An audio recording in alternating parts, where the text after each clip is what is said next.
Hola, saludos a todos. Yo soy el doctor Julio César Aguilar, soy residente de tercer año en el Instituto Dermatológico Dr. José Barbarrubio, Jalisco. Y bueno, a nombre del grupo de investigadores que colaboramos con la doctora Marifa Futis, el día de hoy pues se me extendió la invitación para poder acompañarlos en este simposium para hablar sobre micobacterias. Yo les voy a compartir un poco sobre la enfermedad de Hansen. Voy a iniciar la plática un poco con la generalidad del tema, las actualidades que tenemos. Una parte del estudio que me gusta mucho es hacer conciencia sobre la transmisión de la enfermedad. Ahorita van a ver a lo que me refiero. Y finalmente voy a abordar en un poco más extenso la, pues lo que nos preocupa un poco más ahorita con la enfermedad de Hansen, que serían las resistencias bacterianas. Entonces, sin más, pues les comparto mi pantalla y comenzamos con el tema. Entonces, bueno, ya me presenté. Para darles un poco de introducción, recordemos que la lepra o la enfermedad de Hansen es una entidad infectocontagiosa crónica y granulomatosa que afecta pues principalmente piel, mucosas y eh, los nervios periféricos. Recordemos que no afecta el sistema nervioso central y la distribución de esta enfermedad pues es cosmopolita. Realmente se ha visto a lo largo de la historia en todos los países del mundo. Si bien pues hay muchos en los que ya se declaró que no hay una endemia. En el año 2022, que fue el último corte internacional, se reportaron 174.087 nuevos casos. Ahora en septiembre de este año tendremos la nueva estadística del 2023. Ahorita les comento pues qué es importante de eso. A nivel mundial, Brasil, India e Indonesia reportan el 78.1% de los casos nuevos, o sea que son los países en donde la endemia es mayor.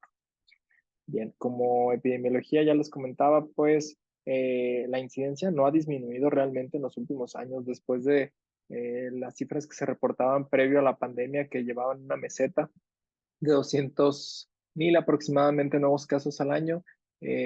Durante la pandemia, pues obviamente hubo una disminución del reporte de estos casos y después de eso hemos visto cómo se ha ido recuperando a lo que se estaba viendo, o sea que no ha disminuido realmente. Ahora, en México, la prevalencia de casos, la incidencia, perdón, es del 132 en el último corte. Predominan los casos multivacilares en un 60% aproximadamente, mientras que la prevalencia fue de 300 casos. Esta cifra casi triplica la incidencia y eso nos habla de que pues se están detectando casos, entran a la estadística, pero no salen al año como debería de ser, en el mejor de los casos, porque luego hemos visto que hay lugares en el país donde se dan de alta al año de cumplir su tratamiento estipulado por la OMS y salen de la estadística sin saber realmente si ya están curados. Y esto es importante porque hasta el 20% de los casos multivacilares presentan recaída y aquí lo vemos, 61%, 61 casos de la prevalencia pues son por recaída. Entonces, recordemos que la enfermedad está causada por dos especies de micobacteria, Mycobacterium leprae y Mycobacterium lepromatosis. Este último pues se identificó no hace tanto, en 2008, y todavía no es reconocido como tal por la OMS, pues no se refleja en las guías. Las manifestaciones clínicas de la enfermedad pues se pueden presentar en un amplio espectro dependiendo de la respuesta que el hospedero dé a esta infección. Y pues tenemos obviamente dos grandes grupos que sería el polo tuberculoide en el cual el paciente tiene pocos bacilos, son indetectables y además tiene una respuesta inmunitaria de predominio celular. Ahora, del otro lado del polo lepromatoso tenemos muchos bacilos, el paciente se le considera como multibacilar o bacilífero, y la respuesta inmunitaria que se muestra primordialmente contra la infección es de tipo humoral. Sin embargo, sabemos que la micobacteria pues, en el organismo del humano es forzosamente intracelular para poder sobrevivir o para poder llevar a cabo sus funciones. Entonces, pues evade un poco esta respuesta inmunitaria humoral de esta forma. Para el diagnóstico y la clasificación se tomarían en cuenta pues la clínica, el estudio histopatológico, dependiendo si vemos un granuloma tuberculoide, del cual tomó el nombre esta variedad, y del otro lado, los macrófagos vacuolados o las células vacuoladas de Virchow en el polo lepromatoso. Y por último, la vaciloscopía, que es de gran ayuda en el diagnóstico y también en el seguimiento. en la cual pues tenemos una escala muy interesante con la que medimos cuántos bacilos hay en las lesiones. La OMS estableció una clasificación, digamos, práctica para entregar la poliquinoterapia, que los clasifica en paucibacilares y multibacilares, y vamos a hablar más adelante de eso. Ahora, en cuanto a la transmisión, esta es mi diapositiva favorita junto con lo de resistencias, pero aquí voy a hacer un poquito más de hincapié porque quiero, pues, si es posible, abrir un poco la realidad de algo de un paradigma. Nosotros aceptamos como válida o como única la transmisión que conocemos o que se estableció y que nos es más lógica, que un paciente multivacilar es capaz de transmitir a través de los microaerosoles respiratorios o gotas de Fluge a un humano con el que mantenga estrecho contacto y durante largos periodos de tiempo la enfermedad. Y que esta enfermedad va a parasitar, perdón, estos bacilos van a parasitar a las células, a los macrófagos y a las células de Schwann en las vainas de los nervios periféricos y que a partir de estas pues van a tener su metabolismo. Sin embargo, sabemos hasta ahora, o todos, la mayoría de las personas que saben de lepra, sabemos que esta infección se puede encontrar de forma silvestre o autóctona en los armadillos de 9 bandas y que también fueron utilizados hace unos años para el estudio de la enfermedad, pues se inoculaban, se producía la enfermedad en estos animales como tal, no solo la infección, sino la enfermedad, y a partir de ahí pues eran como un cultivo in vivo del cual se podía obtener la lepromina, que sería para la reacción intradérmica, que generalmente ya no se hace pues a menos que sean lugares muy especializados y con fines de investigación. Sin embargo, bueno, en años recientes se ha reconocido que esta infección se puede encontrar también de forma autóctona en ardillas de pelo rojo en el norte de Escocia o algunos otros primates que no son humanos, como los chimpancés, mangabís y macacos en el sureste de Asia. Esto abre la cuestionante a pensar que pues puede haber vectores intermedios entre el humano y estos animales que pudieran ser amebas de vida libre, chinches o garrapatas, y que el medio ambiente también juega un papel importante en esta transmisión. Y pues bueno, tenemos esta otra gran realidad en la incógnita tan grande que es la transmisión de esta enfermedad milenaria, la infección más antigua de la humanidad. ¿Por qué hago también hincapié aquí en el medio ambiente? Pues se ha observado que el bacilo es capaz de sobrevivir hasta 46 días o más en el medio ambiente. Entonces, pues sabemos que en el humano, en su hospedero, eh, es de comportamiento intracelular obligatorio, pero bueno, si a mí alguien me dice y me comprueba que puede vivir en el medio ambiente, ya todo se replantea, ¿no? Entonces, bueno, no tomen esto como una realidad, pues sólida, sino como algo que nos abre una ventana a reconocer lo que sí es una realidad sólida, que sabemos muy poco todavía de esta enfermedad. Ahora, el metabolismo que ya les había hablado un poco, Mycobacterium leprae tiene muchos pseudogenes, o sea que de sus genes él se quedó con lo mínimo necesario en su evolución filogenética, si lo comparamos con otras micobacterias, por ejemplo, Mycobacterium tuberculosis, y pues porque tiene muy pocos genes, solo es capaz de sobrevivir en el hospedero utilizando las funciones celulares o la maquinaria celular de este para reproducirse. Sin embargo, como ya les decía, puede sobrevivir en el suelo más de 46 días, entonces pues ahí ya hay una discrepancia, ¿no? Para su supervivencia también se oculta del sistema inmunológico en las células, pues, y con esto pues evade esa vigilancia. Y recordemos que por lo menos en el humano y en los armadillos requiere una temperatura baja para sobrevivir y crecer, y por eso se estipula que en los armadillos que tienen una temperatura corporal más baja que la del humano, pues era como un animal en el que podía o es más bien un animal en el que puede subsistir. En la filogenética, como ya les mencionaba, de esta micobacteria tan interesante, pues sabemos que no se puede cultivar hasta la fecha y que para su estudio, pues el estándar de oro había sido la inoculación de los cojinetes plantares de los ratones previamente timectomizados o radiados para disminuir su respuesta inmunológica y que se pudiera desarrollar la enfermedad como en un cultivo in vivo. Sin embargo, bueno, esto era engorroso, costoso, los animalitos podían morir fácilmente por alguna otra infección y solo se realizaba en algunos pocos lugares especializados del mundo. Afortunadamente, con el advenimiento de las técnicas de biología molecular, con la reacción de cadena de polimerasa, pues fue posible conocer el genoma completo de Mycobacterium leprae, que está compuesto por 3.3 millones de pares de bases y que contiene, como les decía, pocos genes codificantes, 1604, y el resto son pseudogenes o regiones no codificantes. A partir de ahí, pues esto facilita un poco más la investigación de lo que no sabemos de la micobacteria, pues es más fácil realizar PCR de un paciente que tiene la infección que estar inoculándolo en animalitos que luego es difícil de pues, llevar a cabo. Y aquí tenemos una imagen ilustrativa de cómo se generaban estas colonias in vivo en las patitas de los ratones. Ahora, en cuanto a Mycobacterium lepromatosis, pues bueno, les comentaba que en el 2008 se descubrió la existencia de esta otra especie gracias precisamente a el conocimiento del genoma de Mycobacterium leprae en un paciente inmigrante mexicano que estaba de inmigrante en Estados Unidos y que pues bueno, la infección obviamente la adquirió en México. El genoma de esta micobacteria está compuesto por 3.2 millones de pares de bases y es similar al de Mycobacterium leprae con genes codificantes con una similitud o más bien una identidad del 93% en la secuencia de nucleótidos. Y los análisis filogenéticos del ARN ribosomal 16S y del gen RPOB indican que estos dos microorganismos, Mycobacterium leprae y Mycobacterium lepromatosis, evolucionaron a partir de un ancestro en común que emergió obviamente de otras micobacterias. La enfermedad de Hansen causada por Mycobacterium lepromatosis se ha reportado en 3 países endémicos, Brasil, Myanmar y Filipinas, y en 3 países no endémicos, de estos obviamente México, Malasia y Estados Unidos por su cercanía con México. Pero a la fecha no se ha logrado establecer una recomendación oficial para el tratamiento de Mycobacterium lepromatosis. La OMS hasta ahora pues no lo reconoce como una especie causante en sus guías y en sus documentos oficiales. Sin embargo, pues bueno, aparentemente la rifampicina tiene actividad bactericida contra la micobacteria.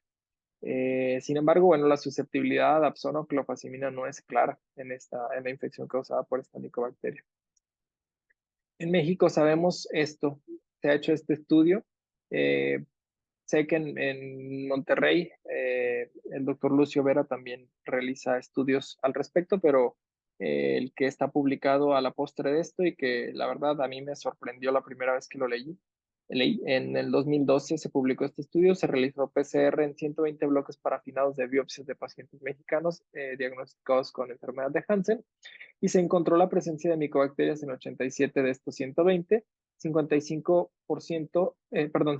correspondieron a M. lepromatosis, que fue el 63.2%, 18 a M. lepre, que fue el 20.7%, y 14 muestras tenían ADN de ambas micobacterias, que correspondió a un 16.1%. Eso es bastante interesante.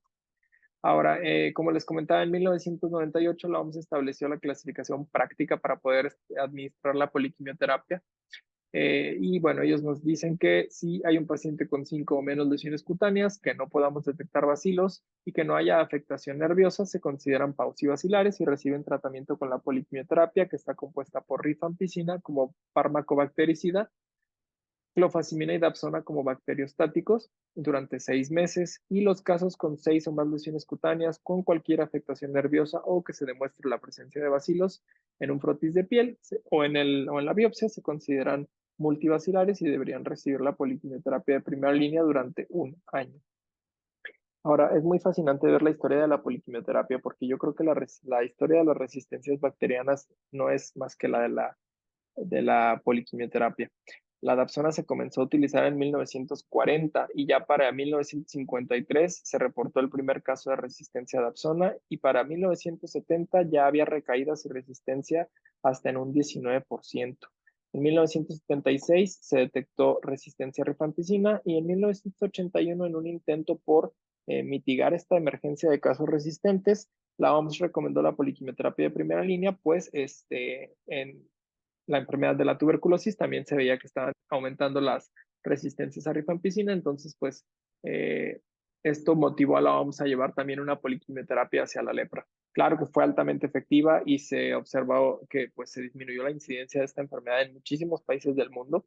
Sin embargo, las resistencias se han seguido reportando desde entonces tanto a rifampicina, dapsona y también a las fluoroquinolonas que se pueden utilizar como fármacos de segunda línea. El tratamiento de los casos multivacilares en México, según la norma oficial mexicana, nos pauta pues lo que ya sabemos, rifampicina, clofazimina y dapsona, Pero para los casos refractarios que no curaron o no negativizaron la baciloscopía y que ya no había lesiones cutáneas al año de tratamiento, como estipula la OMS, bueno, se puede utilizar ofloxacina, sustituyendo la rifampicina por ofloxacina en el esquema durante 4 meses y después se indica un esquema de consolidación, así lo llaman ellos, con clofazimina y dapsona por 20 meses más. Ante intolerancia a ofloxacina se puede cambiar a minociclina. Y esto es lo único que tenemos para el tratamiento oficial aquí en México. Es diferente de lo que pauta la OMS. La OMS recomienda ante casos de resistencia a rifampicina utilizar 2 fármacos bactericidas que serían levofloxacina y minociclina y uno bacteriostático clofazimina durante 6 meses y posteriormente un esquema de consolidación con uno bactericida y 2 bacteriostáticos, perdón, sí, ya sea uno o el otro, durante 18 meses. Y ante casos de resistencia a ofloxacina y a rifampicina, se utilizaría un macrólido, en este caso claritromicina, en el esquema, como ya se los comenté previamente. Entonces, esto, pues en México se hace, digamos, de forma no rutinaria y, digamos, off-label, porque pues no es lo que está estipulado en la norma oficial mexicana. Esto ya nos habla de que hay una necesidad por, pues, volver a poner en la mesa esta información y, pues, restablecer las indicaciones, porque la norma oficial mexicana para el control y manejo de la lepra no se actualiza desde el 2009. El único fármaco que se encuentra en estudio para, para la micobacteriosis por Mycobacterium lepre, que sería la bedaquilina que se utiliza para tuberculosis, debería arrojar resultados contundentes o que estuvieran disponibles este año. Hasta la fecha no los he encontrado, espero que pronto puedan estar disponibles, pues yo sé que se utiliza en casos de resistencia a tuberculosis y pues bueno, es el único que se encuentra en ensayo clínico al momento para como nuevo armamento contra la enfermedad de Hansen. Entonces, mientras no tengamos en nuestro alcance y como una realidad cercana otros fármacos, creo que es muy importante cuidar esas resistencias. Ahorita vamos a ver por qué.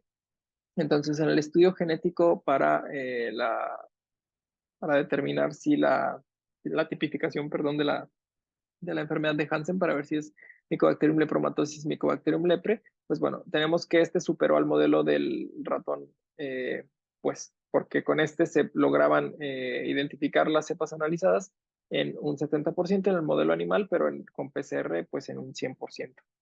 Entonces, se considera que estos ensayos tienen una sensibilidad en los casos multivacilares, en que hay pocos bacilos, que va del 34 al 80%, y en los casos multivacilares sube hasta el 90% y la especificidad en ambos es del 100%. Ahora, estos estudios pues, son los que tenemos que nos avalan eso, que la verdad son muy interesantes por si los quieren repasar.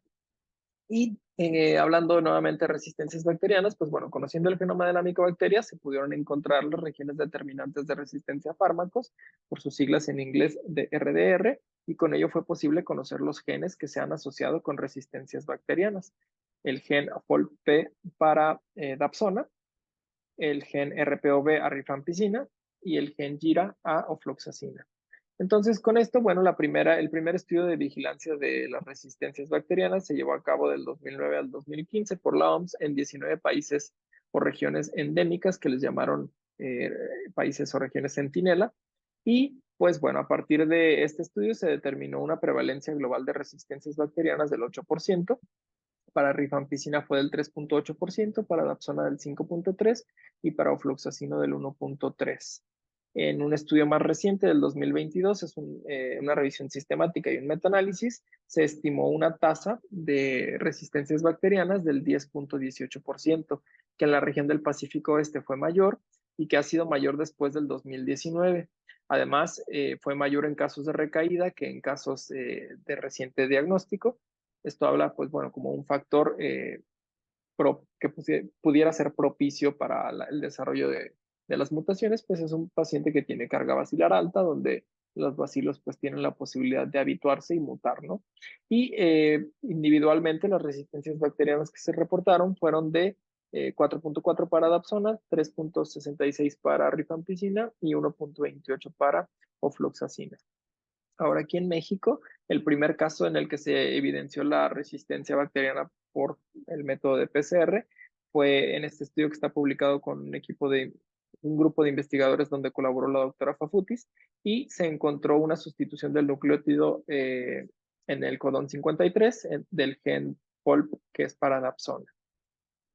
Ahora, otro estudio que se realizó con pacientes mexicanos, también colaboró la doctora Fafutis en este estudio, pues buscó conocer la prevalencia de resistencias por mutaciones en pacientes de acá de la región de México. Se incluyeron 72 muestras provenientes de 38 pacientes, y la prevalencia de las resistencias fue del 5.3 para rifampicina, para Dapsona fue del 0% y para ofloxacina del 2.6.